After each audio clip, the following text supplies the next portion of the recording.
اعوذ باللہ من الشیطان الرجیم، بسم اللہ الرحمن الرحیم۔ حضرت ابو جحیفہ رضی اللہ تعالیٰ عنہ سے روایت ہے، انہوں نے فرمایا، میں نے رسول اللہ صلی اللہ علیہ وسلم کو چمڑے کے ایک سرخ خیمے میں دیکھا، اور میں نے یہ بھی بچشم خود ملاحظہ کیا کہ جب حضرت بلال رضی اللہ تعالیٰ عنہ رسول اللہ صلی اللہ علیہ وسلم کے وضو سے بچا ہوا پانی لائے تو لوگ اسے دست بدست لینے لگے۔ جسے اس میں سے کچھ مل جاتا وہ اسے اپنے چہرے پر مل لیتا، اور جسے کچھ نہ ملتا وہ اپنے پاس والے آدمی کے ہاتھ سے تری لے لیتا۔ پھر میں نے حضرت بلال کو دیکھا کہ انہوں نے ایک نیزہ اٹھا کر زمین میں گاڑ دیا، اور نبی صلی اللہ علیہ وسلم ایک سرخ جوڑا زیب تن کیے دامن اٹھائے برآمد ہوئے، اور چھوٹے نیزے کی طرف منہ کر کے لوگوں کو 2 رکعت پڑھائیں۔ میں نے دیکھا کہ لوگ اور جانور نیزے کے آگے سے گزر رہے تھے۔ صحیح بخاری حدیث نمبر 376۔ حضرت ابو حازم رحمۃ اللہ علیہ فرماتے ہیں کہ حضرت سہل بن سعد رضی اللہ تعالیٰ عنہ سے لوگوں نے دریافت کیا کہ نبی صلی اللہ علیہ وسلم کا منبر کس چیز سے تیار کیا گیا تھا۔ وہ بولے کہ اب لوگوں میں اس کے متعلق مجھ سے زیادہ جاننے والا کوئی نہیں۔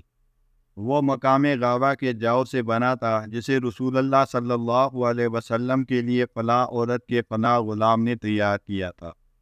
جب وہ تیار ہو چکا اور مسجد میں رکھ دیا گیا تو رسول اللہ صلی اللہ علیہ وسلم اس پر کھڑے ہوئے اور قبلہ رو ہو کر تکبیر تحریمہ کہی۔ دیگر لوگ بھی آپ کے پیچھے کھڑے ہوئے، پھر آپ نے قرات کی اور رکوع کیا، اور لوگوں نے بھی آپ کے پیچھے رکوع کیا۔ پھر آپ نے اپنا سر مبارک اٹھایا اور پیچھے ہٹ کر زمین پر سجدہ کیا۔ دونوں سجدے ادا کرنے کے بعد پھر منبر پر لوٹ آئے، پھر قرات کی اور رکوع کیا، پھر رکوع سے سر اٹھایا، پھر الٹے پاؤں پیچھے ہٹے اور زمین پر سجدہ کیا۔ منبر نبوی کا یہی قصہ ہے۔ ابو عبداللہ امام بخاری رحمۃ اللہ علیہ کہتے ہیں کہ علی بن عبداللہ مدینی رحمۃ اللہ علیہ نے کہا، مجھ سے امام احمد بن حنبل رحمہ اللہ نے اس حدیث کے متعلق سوال کیا اور کہا، میرا مطلب یہ ہے کہ نبی اکرم صلی اللہ علیہ وسلم لوگوں سے بلند جگہ پر تھے، اس لیے اس حدیث کی روح سے اس میں کوئی حرج نہیں کہ امام مقتدیوں سے بلند جگہ پر ہو۔ علی بن مدینی کہتے ہیں، میں نے احمد بن حنبل سے کہا کہ سفیان بن عیینہ سے اس روایت کے متعلق بہت سوال کیا جاتا تھا، آپ نے ان سے یہ روایت نہیں سنی؟ تو انہوں نے فرمایا، نہیں، میں نے ان سے اس روایت کا سماع نہیں کیا۔ صحیح بخاری حدیث نمبر 377۔ حضرت انس بن مالک رضی اللہ تعالیٰ عنہ سے روایت ہے کہ ایک مرتبہ رسول اللہ صلی اللہ علیہ وسلم گھوڑے سے گر گئے تو آپ کی پنڈلی یا کندھا مجروح ہو گیا، اور آپ نے 1 ماہ تک اپنی ازواج مطہرات کے پاس نہ جانے کی قسم اٹھائی۔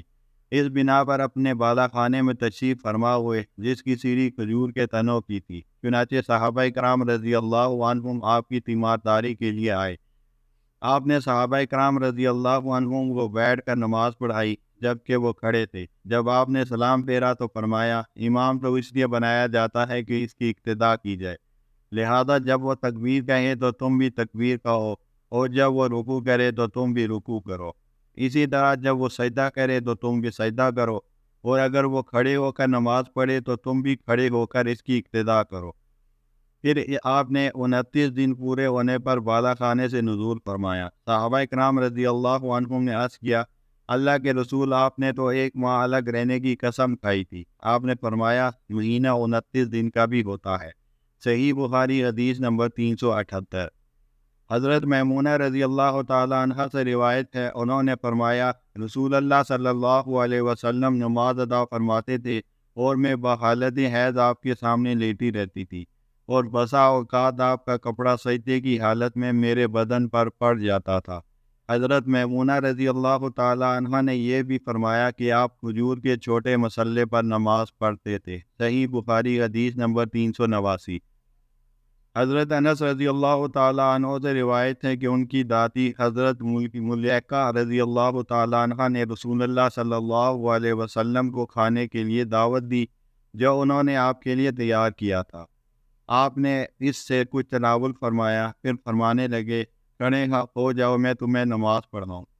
حضرت انس کہتے ہیں کہ میں نے ایک چٹائی کو اٹھایا جو کثرت استعمال کی وجہ سے سیاہ ہو گئی تھی، اسے پانی سے دھویا، پھر رسول اللہ صلی اللہ علیہ وسلم اس پر کھڑے ہو گئے، میں نے اور ایک چھوٹے بچے نے آپ کے پیچھے صف بنائی اور بڑھیا ہمارے پیچھے کھڑی ہو گئی۔